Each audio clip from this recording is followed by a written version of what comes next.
I didn't want to think about all what happened, so I just buried my past.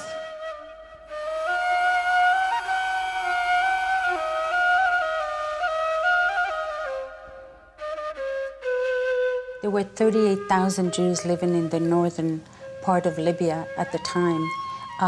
Today, there are none left, Mafdal had. The community is totally extinct.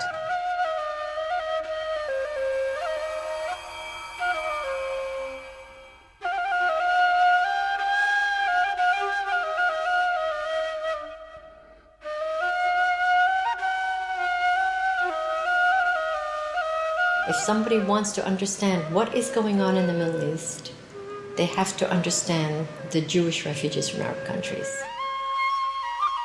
Buried beneath the headlines of the Mideast conflict is the forgotten story of the region's indigenous Jewish communities. In 1945, up to 1 million Jews lived in the Middle East outside of the Palestine Mandate. Within a few years, only a few thousand remained. The ancient Jewish quarters of Cairo, Damascus, and Baghdad were once vibrant, bustling centers. Today, they are silent. This is the story of the thousands who fled their homes, who endured in refugee camps, and who today quietly carry the memory of a destroyed civilization.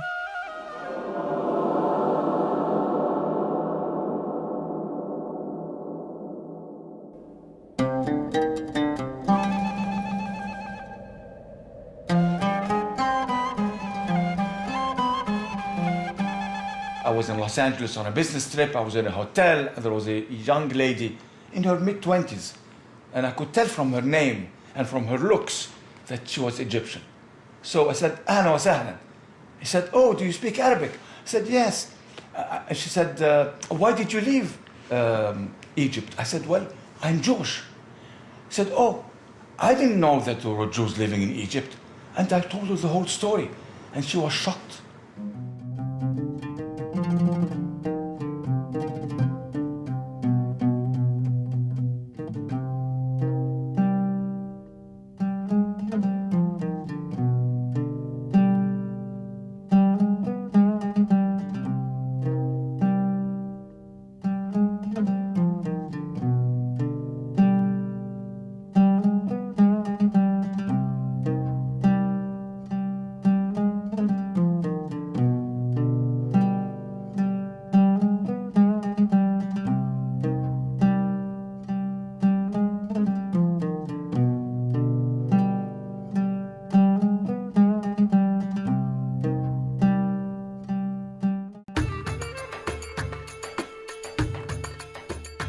Everybody already thinks of Jews as white Europeans.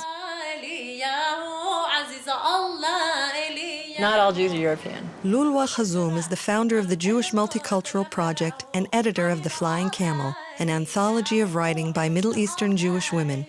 Her father is a refugee from Baghdad. When I sing traditional Middle Eastern and North African Jewish music, people will often say to me, "It sounds Arabic." And I say to them, you know, we're not called cousins for no reason. What is Middle Eastern North African has come to be known as Arab. And people forget that there are many other indigenous peoples from the region, and the Jews are one of them. In the year 586 BCE, Babylonian armies destroyed Solomon's temple in Jerusalem and exiled the Jews of Judea to Babylon, modern-day Iraq. There was a short period in Jewish history where the Jews who were expelled from Palestine by the Babylonia were or had to be exiled to Babylon. So many, some hundreds of thousands of them, nobody knows exactly, had to go there. My family is among the Jews who stayed on that land for the next 2,600 years until around 1950. Jews who stayed in the region are known as Mizrahim, which in Hebrew means Easterners. They either stayed on that land of Babylon, as my family did, or they migrated to lands throughout the region, whether it was Iran, whether it was Syria, Lebanon, Morocco, Tunisia, Algeria, and so on, the entire region.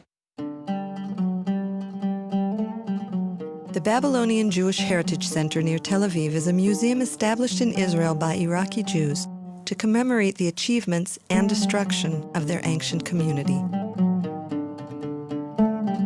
Now we are in synagogue, which is the very ancient synagogue in Baghdad.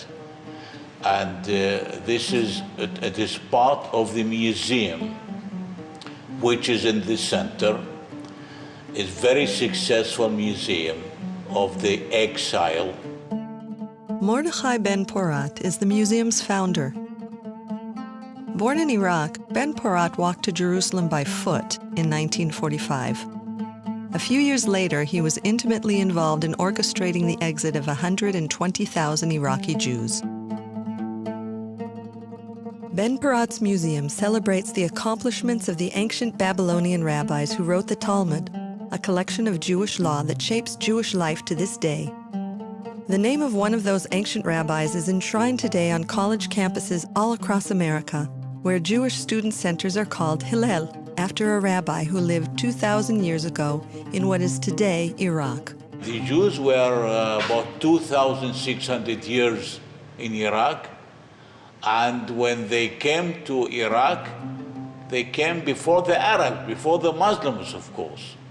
This question of precedence in territories is a very fascinating one, because the many Arab countries say, oh, we are an Arab country, these Jews are like intruders from the outside, and therefore we hate them. That they could say in the Christian world. The Jews, for the most part, came to the Christian world after the war Christianity. But in many of these countries, for example, North Africa, Egypt, Babylonia, Jews preceded the Arabs by many centuries, and sometimes by millennium. In the year 622, a new religion emerged out of the Arabian Peninsula. Within a few years, Arab Muslim armies had conquered most of the Middle East. Mizrahi Jews found themselves referred to by an Arabic word, dhimmi.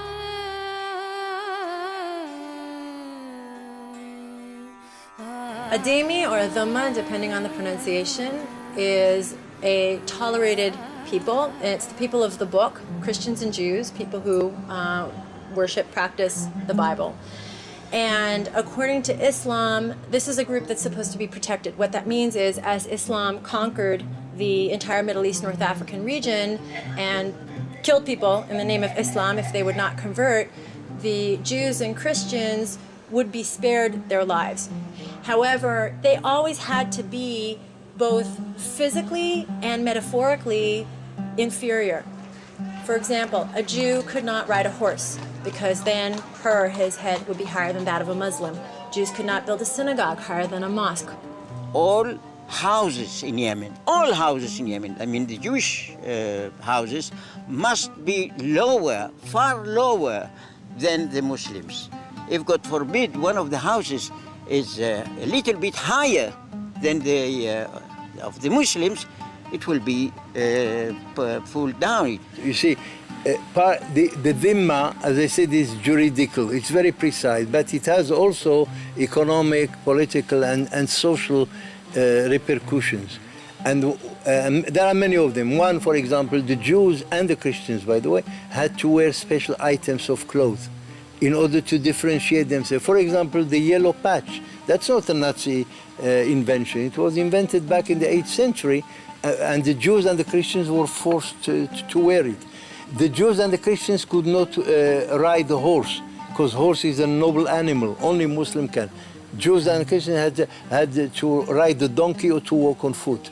And Jews and Christians could not build any house of prayer, new one.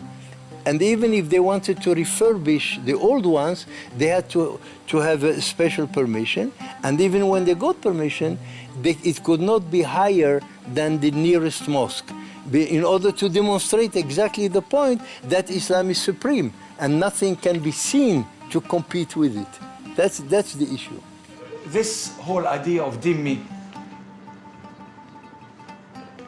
is permeated in Arab culture. It goes all the way back to the 7th century. In some Arab countries, it was more important, like in Yemen, for example, or in Morocco, more significant than in Egypt or in Iraq.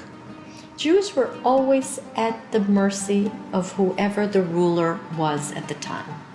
If it was a generous, kind, democratic, so to speak, ruler, then the Jews even made it to government posts. And you just really always felt like an inferior, I wish I could say only second-class citizen. It felt more like 10th class at least citizen, constantly trying to compliment the Arab, trying to minimize yourself, trying to ingratiate yourself to the individual or the community of Arabs. The meaning of that, dhimmi, that you have to pay every year for your living if you want to live. If you want me to guard you, I mean the imam, the government, if you want to continue living as a Jew, you are dhimmi. Dhimmi must pay special tax for his living. The status of dhimmi, which means the protected people, and applied equally on Jews and Christians, was not always uniformly and equally applied on all lands of Islam. And that law of the dhimmi under Islamic law sometimes was abused of for the wrong, and sometimes Jews got a much better status, in fact, than what was prescribed by the Sharia.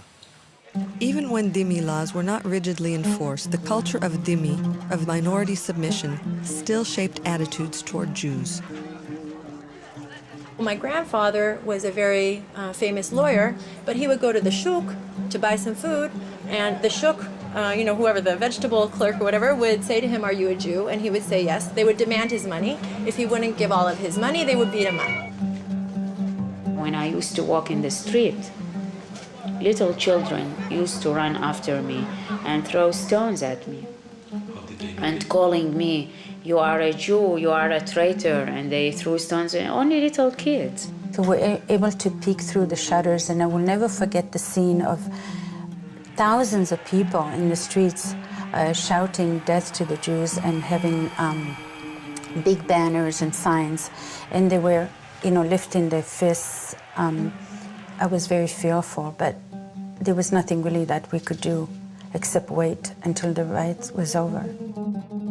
I was born in Morocco, in the city of Fez, which used to be the capital city of Morocco over many centuries. What I remember from my childhood, because I was there until the age of 13 or 13 and a half, was that I grew up in fear. That's the most striking thing. In fear because every time somebody ran up the stairs, my mother used to run and lock the door. I always asked why. She said, "Oh, the Arabs make Arabs." And then when I grew up, I examined historically, and it turns out in 1912, there was a big uprising in Fez, and a couple of hundred Jews were massacred by the Arabs, Muslims, in Morocco. And since then, the Jews are living together, and they are very much afraid. I was in school with one of my best friends, Menyawi. We were real close.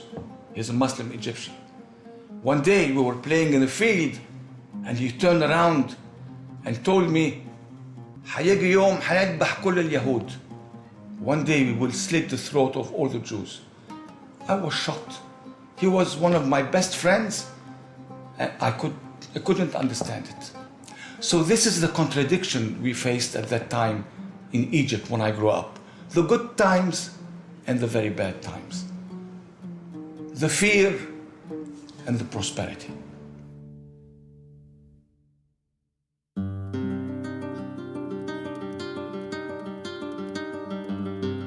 While Jews were second-class citizens under Muslim rule, living under Christian persecution was often worse. Many Jews found refuge and relative tolerance in Islamic lands after Christians expelled them from Spain. In modern Middle Eastern cities, Jews were an integral part of the social fabric. Baghdad in the 1920s, for instance, was nearly 40% Jewish, the New York City of the Middle East. And I remember very well Baghdad. Remember the river My family used to live in northern Baghdad. It was a very nice neighborhood, and we had very good relations with the neighbors. Well, I remember the River Nile and the pyramids. I remember my friends and my school teacher, and I remember especially the 80,000 vibrant Jewish community. The Jews of Iraq, they served the state of Iraq very much, more than any other minority in Iraq. The first finance minister was a Jew. One of my relatives was a very well-known lawyer who drafted the Egyptian constitution for King Fuad in 1924. Now, not many Egyptian Muslims know that an Egyptian Jew drafted the constitution. I think my father was a very special case because he wasn't really even considered as a Jew by most of his Muslim friends. He was an Iraqi first and foremost. He was not only really very much knowledgeable about Judaism, but also about Quran, and he could cite many surahs from the Quran, and he understood very well the Quran. When Muslim was invited to Jews for Saturday, he said, for Chunt, Tibet we called it, it was very honored to that Muslim that he was invited to Jews. أبجد هوس حطي كلام شكل الأستاذ بقى منسجم أبجد هوس حطي كلام شكل الأستاذ بقى منسجم. Leila Murad, she was the diva, the Barbara Streisand, if you will, of the Middle East, and she was an Egyptian Jewish woman who was a beautiful singer. And to this day, people are still listening to her music and absolutely love her. Most Arabs do not know that she's Jewish. كان فعل ماضي ما تسيبه بحاله والماضي احنا مالنا وماله كان فعل ماضي ما تسيبه بحاله والماضي احنا مالنا وماله.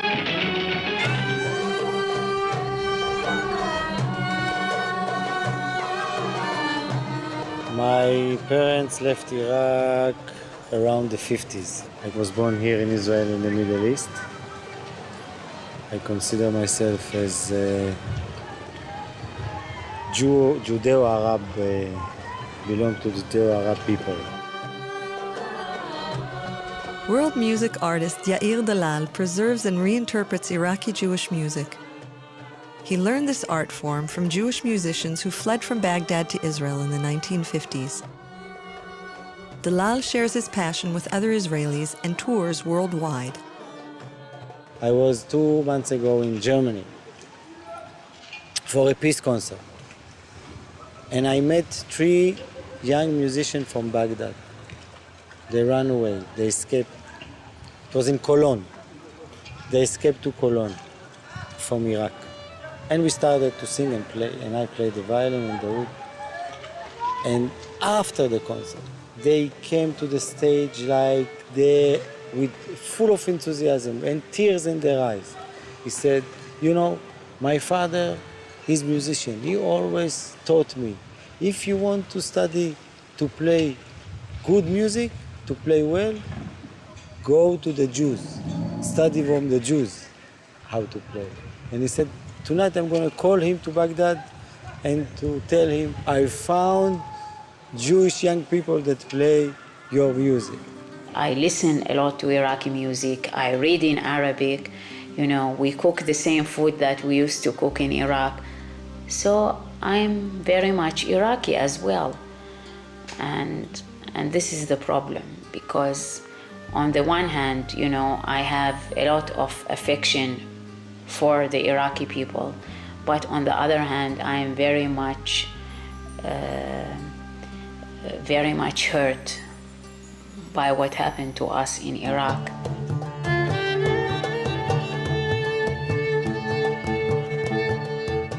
And Under European colonial powers, dhimmi laws were largely abolished and many Jews flourished. But in the 1930s, a tide of Arab nationalism swept the countries of the Middle East as they emerged from colonial rule. Strident Arab nationalist leaders often made Jews a scapegoat for social discontent. There was a pattern of Arab government, state-sanctioned, indeed state-orchestrated repression, which included intimidation, harassment, beatings, persecution, and even murder. Many political parties, like even in the 40s, when the Ba'ath Party, of which everybody talks today, was exactly born along this line, some kind of dictatorial, let's say, thinking about the thing that where nationalism was very strong, exactly like National Socialism in Germany. Haj Amin al-Husseini, the Palestinian Mufti, was meeting with the Fuhrer himself, with Hitler, and proposed a final solution to the Jews throughout the Middle East and North Africa. And the Hitler, of course, was delighted. In 1940, Haj Amin al-Husseini was the most prominent leader of the Palestinian Arabs and the head of the Arab Higher Committee, the central political organization of the Arabs of Palestine. He and Hitler discussed plans to establish concentration camps in the Middle East. He delivered a radio address to the Arab world on Nazi radio saying, "Arabs, rise as one man and fight for your sacred rights. Kill the Jews wherever you find them." His words reverberated across the Middle East. In Iraq, in the 1930s, you had the pro-Nazi government, which led to the Farhud in 1941, in which Jews were completely massacred. What happened was that the mobs went rioting through the Jewish ghetto. They would pull babies apart from their limbs till they broke. They would rape women and daughters in front of the families. They pulled the Jew among all passengers in the bus. Who is the Jew? And they did the Jew out, they killed them outside the bus. Or they entered the houses and they looted. Jews run from roof to roof. In Baghdad, you know, the houses are closed, are very close, and you can run on the roof. Some of the neighbors of the Jews, they were with those who attacked their neighbors, with the police, and they killed, they looted, and that's what they did, and they forgot all the friendship. Throughout Libya, Egypt, you know, all these different countries, Syria, you hear all of these instances of riots leading to torture, massacre of Jews. اليهود كلاب العرب. The Jews are the dogs of the Arabs. Or اذبح اليهود, slit the throat of the Jews, slaughter the Jews. These were not only on posters, but the people were chanting them. And this was scary to see a crowd coming towards you chanting اذبح اليهود, kill the Jews. This wasn't just mobs and demonstrations. This was actual killings of civilians, innocent civilians who were Jewish. And it really created a tremendous fear in the Jewish population, especially for my own parents. My mother had to run through rooftops to escape the mob that was out to kill many of the Jews in her neighborhood.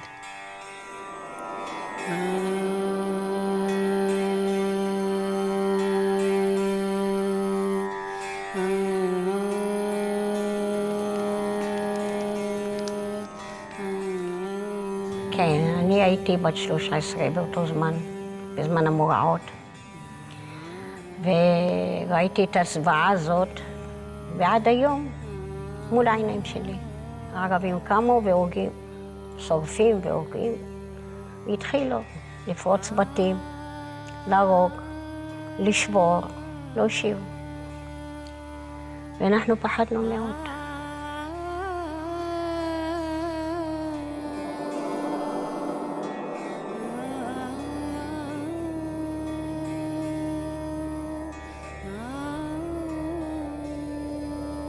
راستی و یبرد سیما حرای راستی و راسیما حرای عشت تفسوتی أربيتك عاد كم ماشين مهسلهم زي السيمان تري راتسول حتوخت يدايم ويترجلايم ويتروش كمو مابا هيم قرزينيم عاشني مهسلهم ويحشبوش أني ميت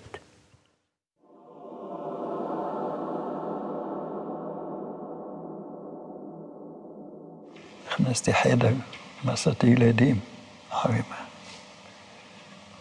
شيفا شموني تنيم تنكوت كخ عيسى شكولا بيت عويمة حات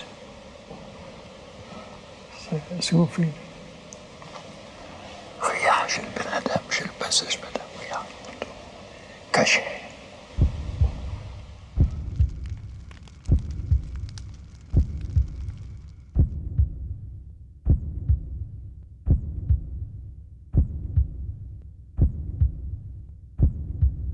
My neighbor, who was an Egyptian Muslim, actually saved our lives because he came down and told the mob that was rioting that there was no Jews living in the building, which was not true. My family were in hiding. In that kind of instability, the only thing you really have left is the trust in a good friend who can help you out of difficult situations, like the righteous Gentiles, you know, the righteous Arabs.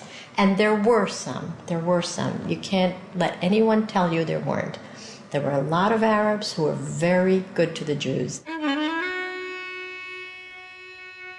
Individuals showed compassion, but leaders continued to incite hatred.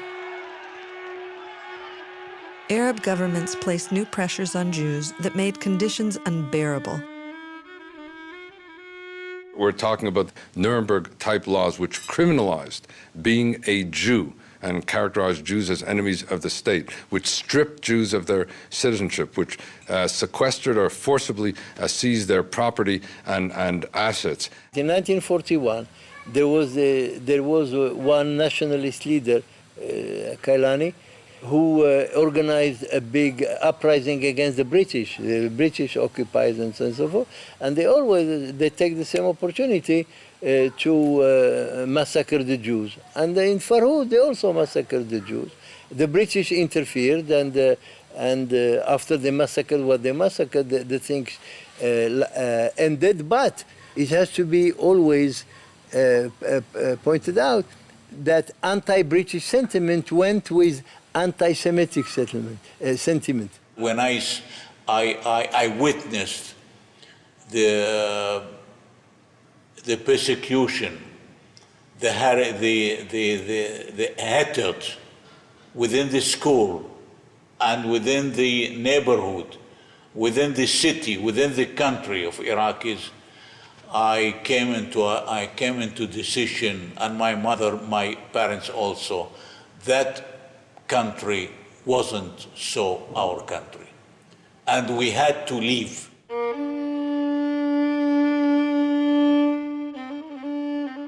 بدون رجوع meant without the chance of coming back, a one-way trip.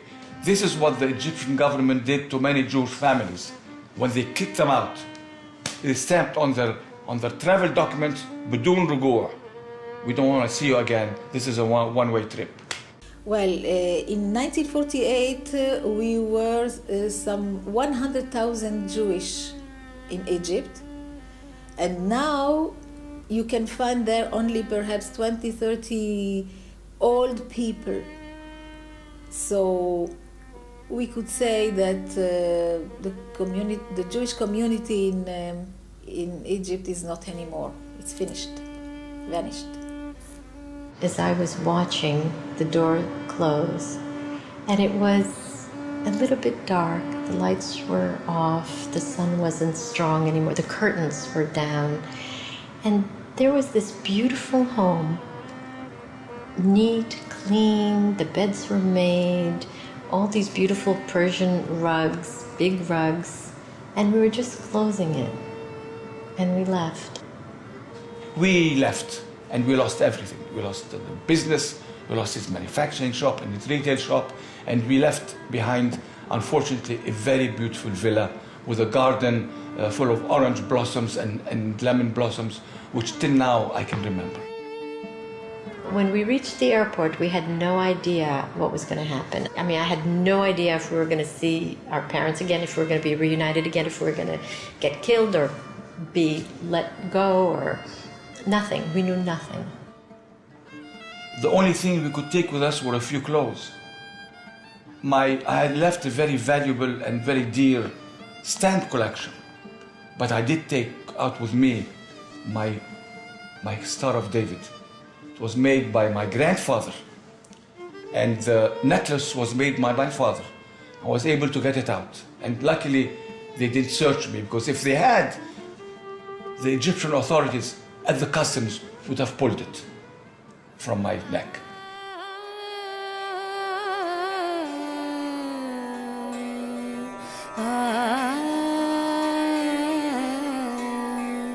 In Yemen, Jews faced a wave of rioting. International rescue groups began to plan for an emergency airlift of Yemenites to Israel. But many had never seen an airplane before.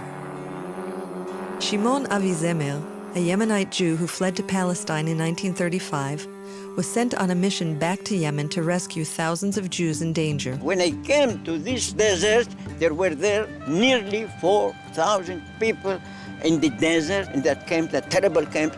There was only sand and very little huts that they live in.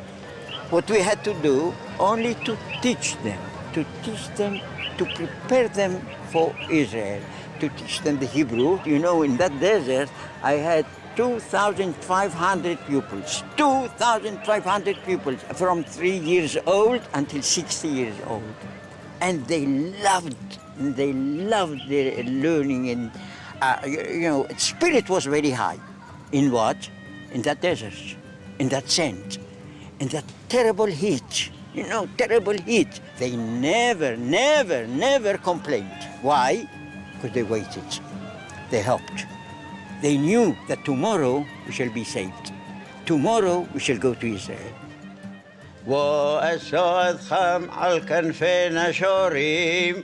On Shabbat, we read that part of the Torah. It was Parashat Yitro. And in Parashat Yitro, we read that word, Va'esa etchem al kanfe nesharim va'avi etchem. And I shall take you, with the eagle wings, to Israel. The Jewish community in Yemen lived the Torah, and they believed that the Nesher, this Nesher, is the aeroplane. It's the aeroplane. And when the aeroplane came the following day, and the Sunday, the eagle, or if you want, the aeroplane, came and took the first wave to Eretz Yisrael. وثجد ابن إسرائيل التمر إيثام أشر أصيثي لمصرايم وأسود خام الكنفين شوريم وذي الخام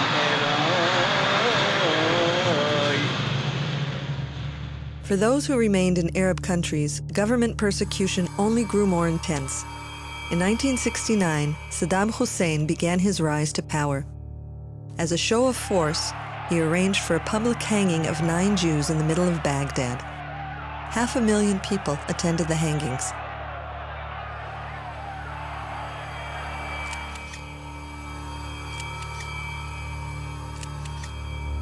And it was shown all over the world on TV, and there were masses of people there singing and dancing, around the bodies.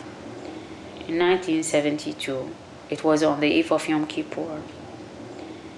After receiving really such sad letters from my father, that he felt so lonely, and he was really hoping that, he get a passport and join us.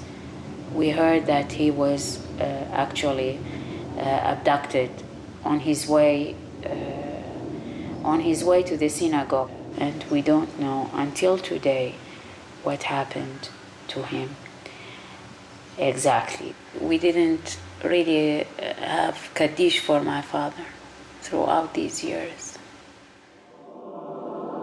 In Egypt, following the Six-Day War, the government arrested all Jewish men and forced them into concentration camps. They took the 400 male Jews between the age of 16 and 60 and put them in these concentration camps. One of them is called Abu Zabal. And they beat them, and they tortured them, and they humiliated them. The things they did, I cannot say, because they are so horrible. My uncle was in there, and many of my relatives were included.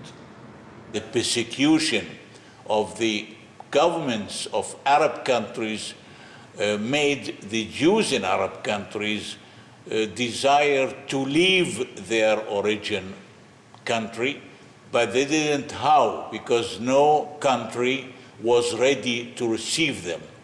So when the State of Israel was established, suddenly we have a shelter, and the Jews came to Israel.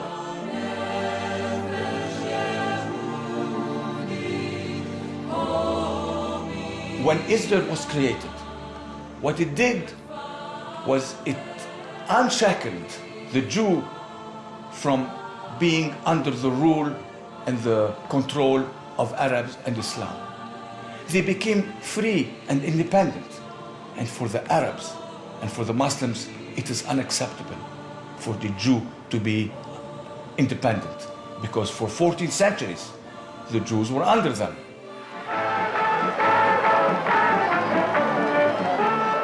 According to the Muslims and the Dhimmi rules, a majority state of Jews, a state where Jews are a majority or they are the rulers, is non-existent. It must never exist. The fledgling Israeli government had little money and faced a war declared on it by 7 of its Arab neighbors. Still, 680,000 Mizrahi refugees were taken in and settled in temporary refugee camps called ma'abarot. They huddled in tents that could barely keep out the rain and mud. They were put into tents, wooden huts. More than 10 years, those Jews were in tents as refugees. My grandmother recalls that when they first got to the Ma'abarot and food was very scarce, and because couscous is a national dish in Libya, and it was not so easily available at the time, she used to take dry bread and dry it up in the sun and make into little bowls just to make it look like it was couscous. During the country's early years, Mizrahi refugees struggled to overcome social discrimination. I was really surprised myself how we did it here, because when we came, we had nothing. We were for two years in the Ma'abarot. You know what a Ma'abara is. It's a place with a tent which the government gave us as refugees. I was a refugee for 2 years living in a tent. Imagine in the winter with the cold and in the summer with the heat. So, but what the Egyptian community did here was just, how to call it, they became a self-made persons here. The Iraqi Jews are hardworking people. They are very well educated, and they were in the first line in the Iraqi economy. So in a way, they shifted all their skills to the Israeli efforts to establish a good economy and a good society.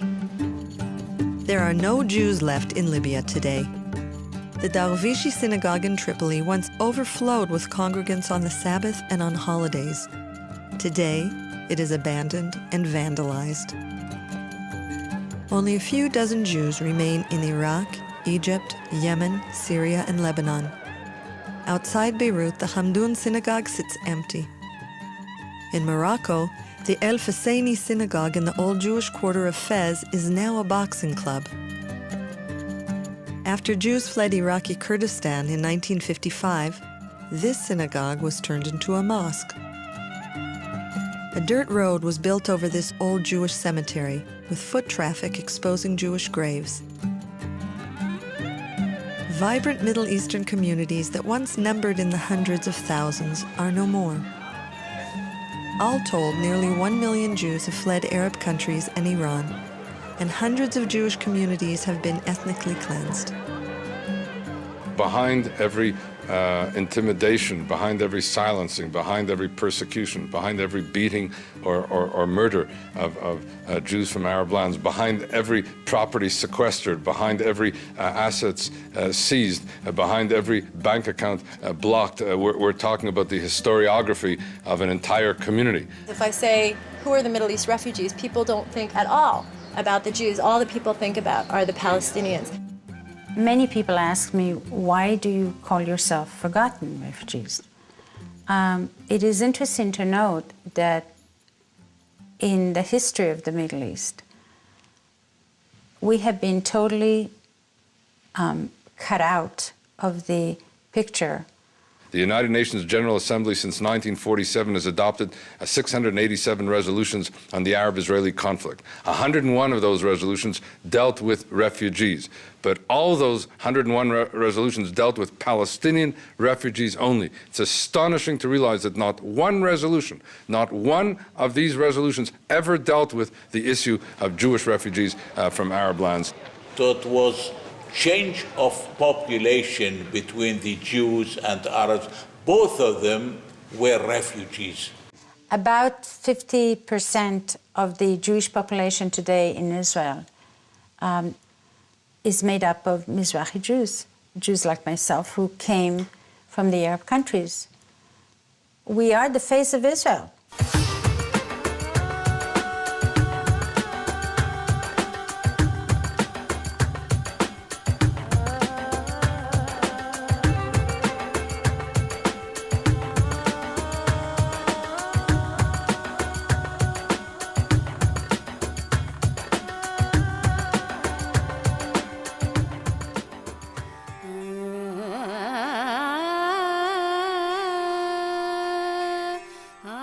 Anti-Semitism now in the Arab world is 100 times worse than when I lived there. It permeates every sector of Egyptian society and Arab Islamic society. In the mosque, in the school, in everyday conversation, on television. I don't think there can ever be peace unless they can become more tolerant towards their own cousins, the Jews. I think the only path to peace is when people can open their hearts and listen to the stories of everyone involved. And this means both the positive things, the points of connection between Arabs and Jews, where there's an overlap of culture, and also the points of oppression. Peace will not depend on my belief. Peace will depend on certain things that have to happen. First of all, accommodation.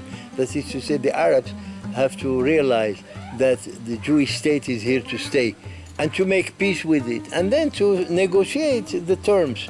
We want this, we want that, that's legitimate. But if you want to destroy your neighbor, you can never have peace.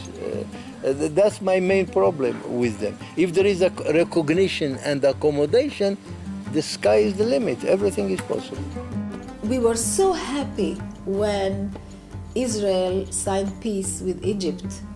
It was like a dream coming true. We couldn't believe when Sadat came. We were so happy, and we hoped that it will continue with the other Arab countries. We are here, Jewish from all over the world. We are not just from Europe. And this is our culture. And we have to transfer it to the next generation. It's part of our life. It's part of Judaism. Only when the state of Israel, this is the only shelter, open its gate, we have the shelter, we have the house, our house in Israel, and I am many proud, much proud to be Israeli much proud. My grandchildren, grandsons, granddaughter, all of them are serving the army, and they are contributing to the state of Israel as a whole. I wish that the peace takes place between us, between the neighbors. The peace will come, will appear, must, because each human wants to live. All human wants to live. He wants his family, his children to continue living. And if we continue this way of killing each other, of these troubles, and so on and so forth, I mean, there is no hope for them, there is no hope for us. We were really the forgotten refugees, and nobody talked about us. And, you know, we were really humiliated, and we didn't get much attention also. So we swallowed our pain and agony and moved on. On the one hand, it actually improved our situation in integrating in the Israeli society and establishing a new life. But on the other hand, we felt like a great injustice has been done to us. We don't want to be forgotten anymore. We want to tell our story. We don't want our heritage, which is 3,000 years old, which is rich, to be forgotten. We want our children to remember us so that we can perpetuate the memory of all these 1 million Jews who were kicked out of the Arab world and who will never return, بدون رجوع. The Arab governments have taken away our homes. They've taken away our culture. They have destroyed our communities, but they can never take away our spirit to fight for justice. What's important to me is that the stories of everybody be told, and that everybody's history be recognized and everybody's rights be honored.